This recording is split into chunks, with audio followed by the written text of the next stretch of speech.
गोगू एक बांटने वाली नन्ही गुलहरी थी। गर्मियों की दोपहर में जब गोगू जागी तो उसने अपने दरख्त के बल के पास एक बड़ा सा तरबूज देखा। गोगू खुशी से उछल पड़ी और भागकर तरबूज के पास पहुंची। उसने अपने नन्हे हाथों से तरबूज को थपथपाया और बोली, ये तरबूज तो यकीनन बहुत मीठा होगा, मगर उसे खोला कैसे जाए। गोगू ने इर्द-गिर्द देखा, कोई औजार तलाश करने लगी। फिर बेसब्री से उसने जोर से एक धप मारी। तरबूज चटाक की आवाज के साथ फट गया। गोगू ने एक टुकड़ा उठाया, जूर का नवाला लिया और चेहरे पर खुशी की झलक आ गई। पेट भरने के बाद गोगू ने बाकी बच्चे हुए तरबूज की तरफ देखा और परेशान हो गई। अगर ये कल तक बच गया तो खराब हो जाएगा, अब क्या करूं। इतने में दरख्त के नीचे से छोटी छोटी चिवंटियों का एक जोड़ा गुजर रहा था। गोगू ने हाथ हिलाया, ए छोटी चिवंटियों, इधर आओ, मेरे पास मीठा मीठा तरबूज है, आओ हम सब मिलकर खाएं। चिवंटियों ने फौरन बात समझ ली और कुछ देर में एक लंबी चिवंटियों की फौज वहां पहुंच गई। सबने मिलकर तरबूज को छोटे छोटे टुकड़ों में बांट लिया ताकि आसानी से उठा सकें। कोई उसे खींच रही थी, कोई धकेल रही थी, कोई उठाए जा रही थी। बड़ा ही रौनक वाला मंजर था। सबने मजे से मीठा तरबूज खाया। चिवंटियों ने खुश होकर कहा, शुक्रिया गोगू, तुम तो सबसे ज्यादा फयाज गिलहरी हो। गोगू का दिल खुशी से भर गया। उसे यूं लगा जैसे उसके दिल में कौसे कुज़ह और सितारों से भरा मीठा केक घुल गया हो।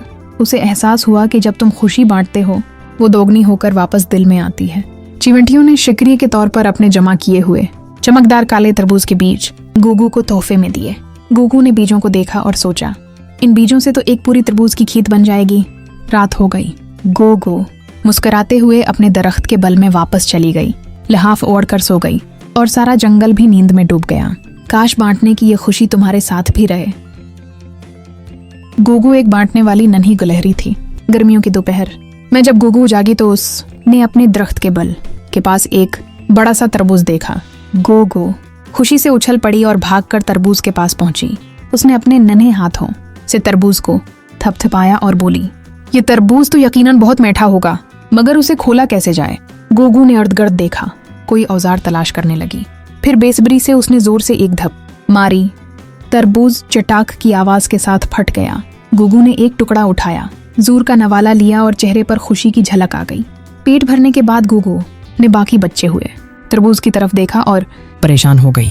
अगर ये कल तक बच गया तो खराब हो जाएगा, अब क्या करूं।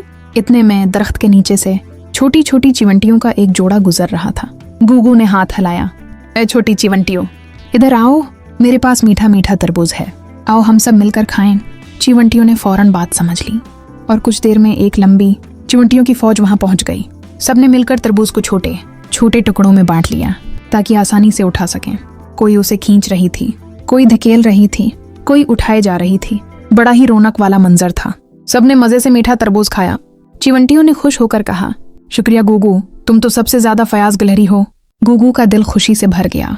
उसे यूं लगा जैसे उसके दिल में कौसे कुज़ह और सितारों से भरा मीठा केक घुल गया हो।